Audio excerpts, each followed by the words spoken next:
everyone, welcome back. My name is Emily if you are new, and today is part 2 in our kitchen renovation makeover series. I'm really excited because last time you saw the kitchen, we built a kitchen. We put in walls, we did the cabinets, and it was really good. Well, today we're doing a complete transformation because countertops go in, hardware, appliances, jewelry, decor, shelving. We are adding a ton, and I can't wait for you to see how the kitchen is evolving. We have a little bit more things to do still, but it is definitely taken shape, and I'm so excited to hopefully inspire you and give you some ideas on ways that you can rejuvenate your home and everything. So yeah, definitely be sure to hit that subscribe button so you don't miss out on future videos. Everything you see in today's video will be linked to the description box below, along with part 1 to the kitchen makeover. So tap up here on the screen or down below. It's all there for you, but I hope you're excited. We have a lot to get to. Let's get started with this kitchen renovation.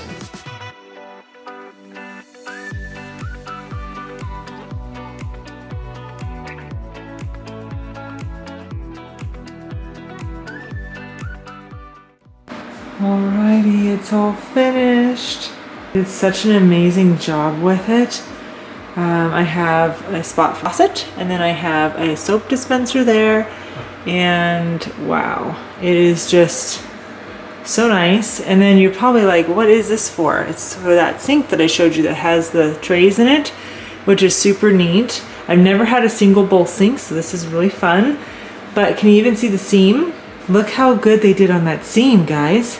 One seam, and now I did not pick out how this was going to lay out. Their stone guy did such a great job because the pattern runs this way, like here. And then if you follow it around, this is a separate piece, and it flows, and then it flows over to here. Like, it's so good. I love it. The only reason I did this stone is because it was on a huge deal. So it was like $2,000 less than all the other ones. And so they were just running a deal on it because, you know, they had a few of them, and I'm so glad that we saw it. And because I originally was going to do a dark stone in here, but that was going to run us about $3,800, and I did not want to spend that. And then laminate was like $1,200, and this counter we paid $2,300 for it, which may seem like a lot, but it's not when it's quartz. Yeah, that was for everything, with the undermount sink too. What a difference. And so this fits 3 seats and a 4th here. And then we left 5 feet to here for that to all fit. I was gonna maybe do like an island piece in the middle that can move. That would be the table that would move and stuff. But it just didn't, it worked better to do this. And then also this was supposed to be pushed back, but we couldn't because we found other things in the wall. So that had to stay. So yeah. Now it's time to have fun and decorate. Nothing to hold me back, take my time, just enjoy the ride. I know man, passing by, life is good, best I've ever felt. Get me up, somewhere new, somewhere I can find myself.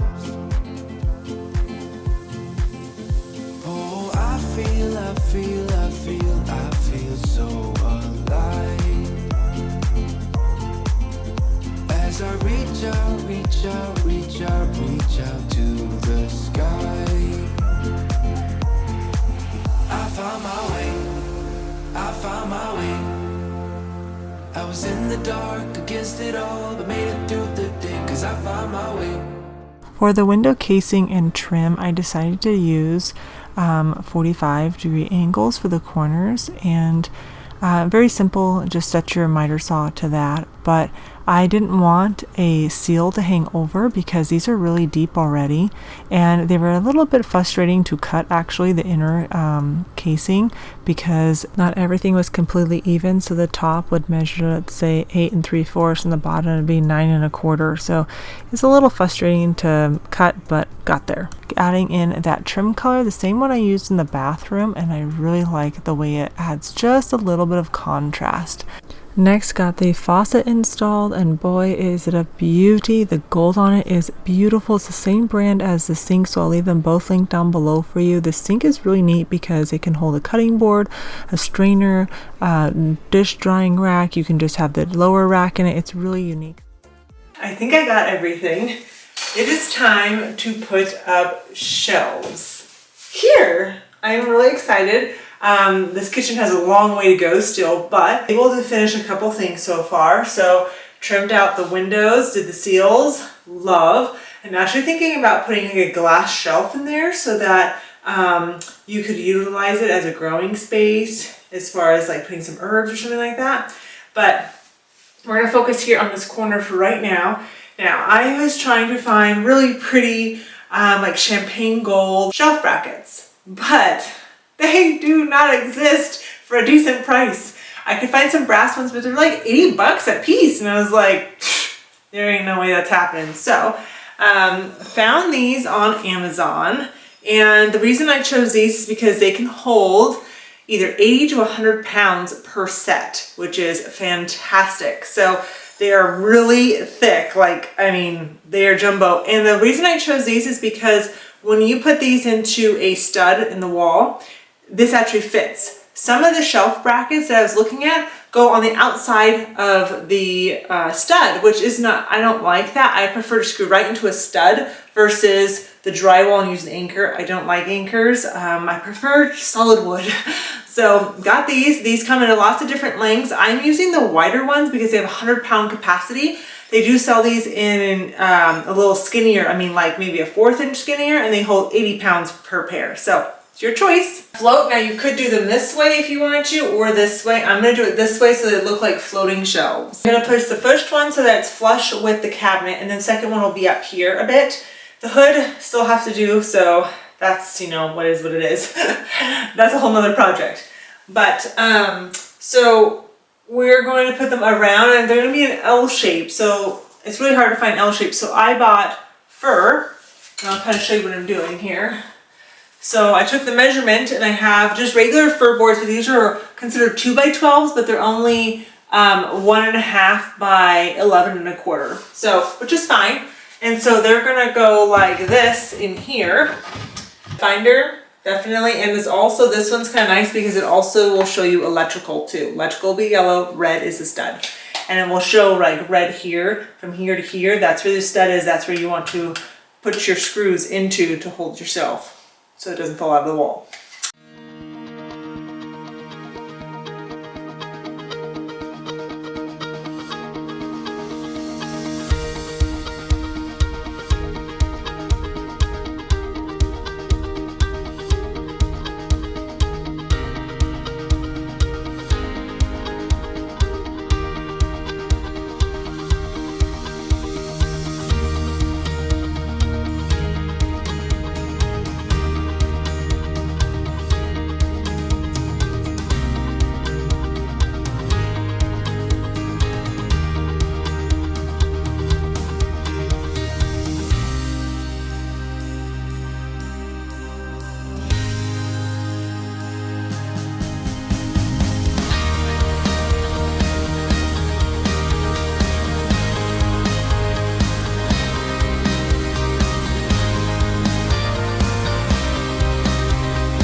Cabinet color is not exactly the same as this trim color, okay?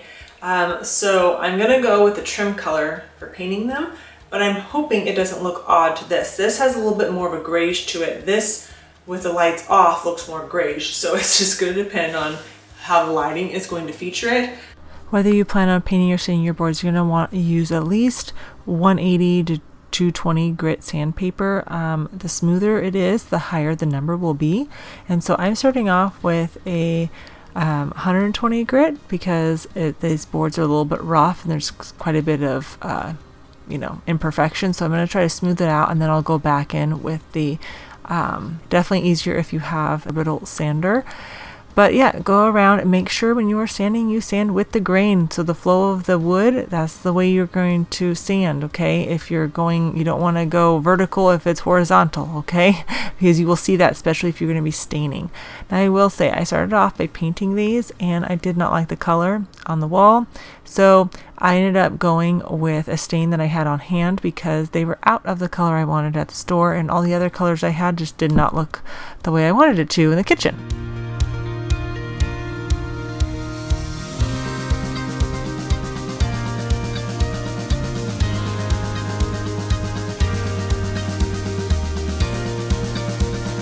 Once the stain had dried, I went in with a flat top coat. You can use whatever sheen you want, but I like flat, especially for this. I didn't really want it to shine. It goes on glossy, but I like to apply it with like a bristle brush, and then I go back with a sponge brush just to smooth it out and make sure there's no bubbles and really get it in there. I did 2 coats for each shelf.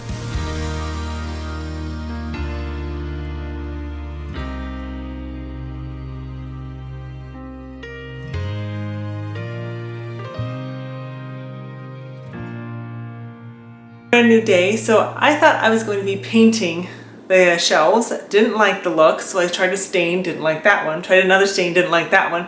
And I finally decided on this one. So it's kind of a medium brown, I would say.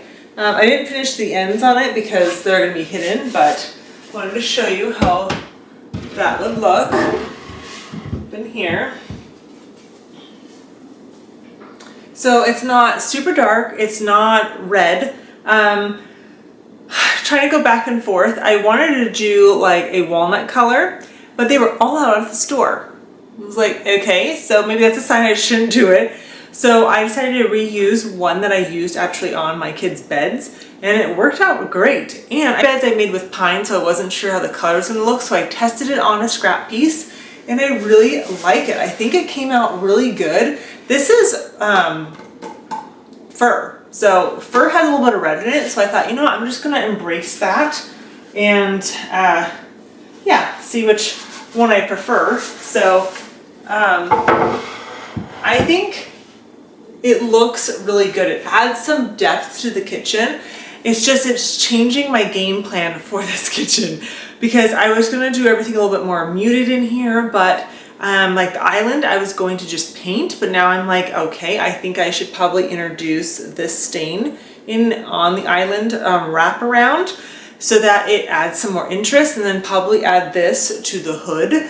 Right now I just have the cabinets up there, and so I'm going to build a hood, and I thought originally I was going to do like a plastered hood, you know, challenge myself a little bit, but I'm not sure. Like I kind of wanted the hood to be more of a creamy color, not this gray color, and so I'm like, what do I do? So we're just kind of going with the flow here, okay?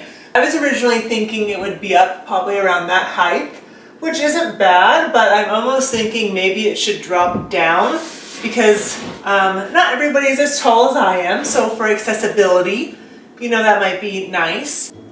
14's there, 15's here. What do I have at the top? The dilemma, I tell you, the dilemma.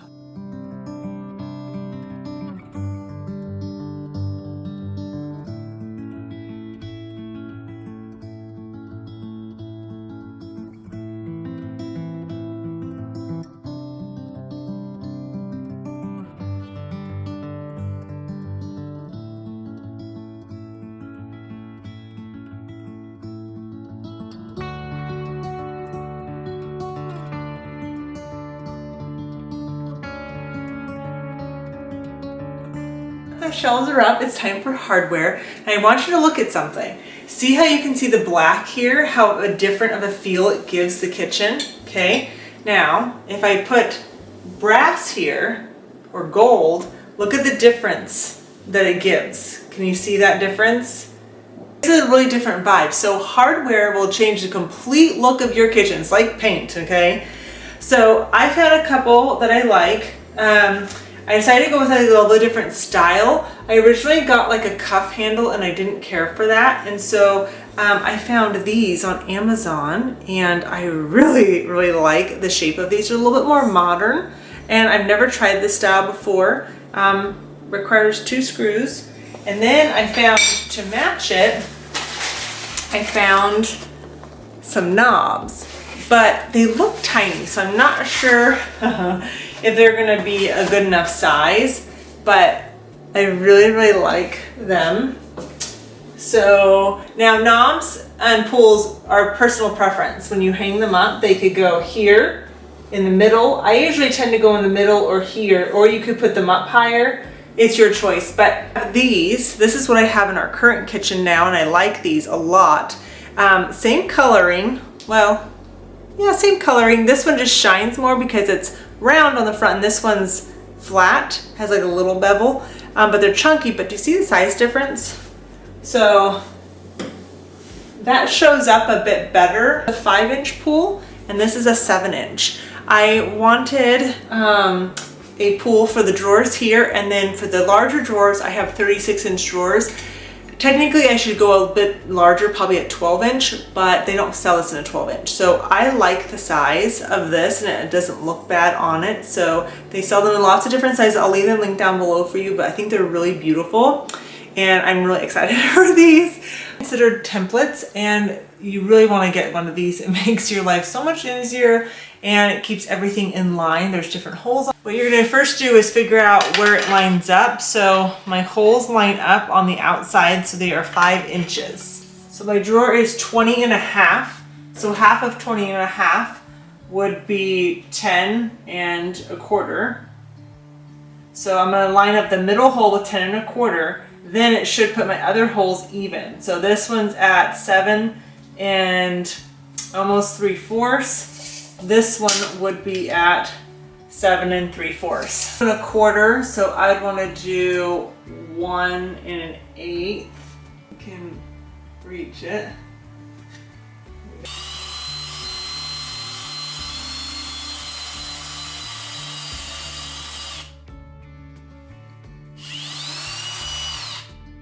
Make sure that my hole is correct.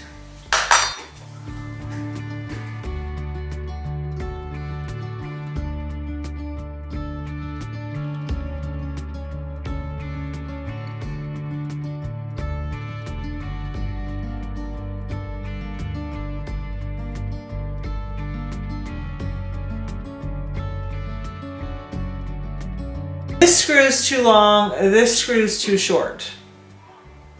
Honestly, really.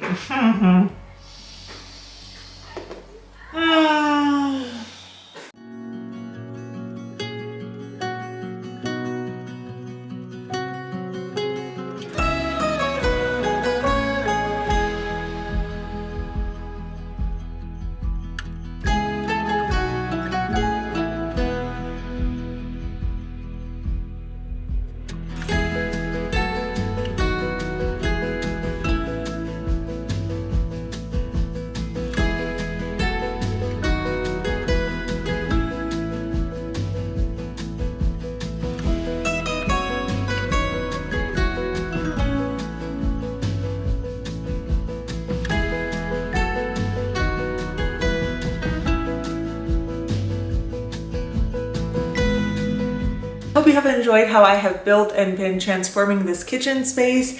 I really love the way it has come together. Hopefully you can start to see my vision for this kitchen and kind of the mood that I'm going for in here. I really love the way the hardware just dresses up the kitchen. It's so beautiful. The shelves add a nice detail. I have much more decorating and actual items to stage it with and everything, but for now this is what I could gather and put in here. I am just so happy that it's finally coming together. We still have the hood, the island, the backsplash to still do, and a couple other decorative things. So hopefully that will be all finished in part 3 of the kitchen renovation series. So make sure you subscribe so you don't miss out on that. But I hope you all have enjoyed today's video. Definitely be sure to give it a thumbs up. Check the description box below for all the links and everything. And I hope you all have an amazing day, and I'll see you in the next one. Bye.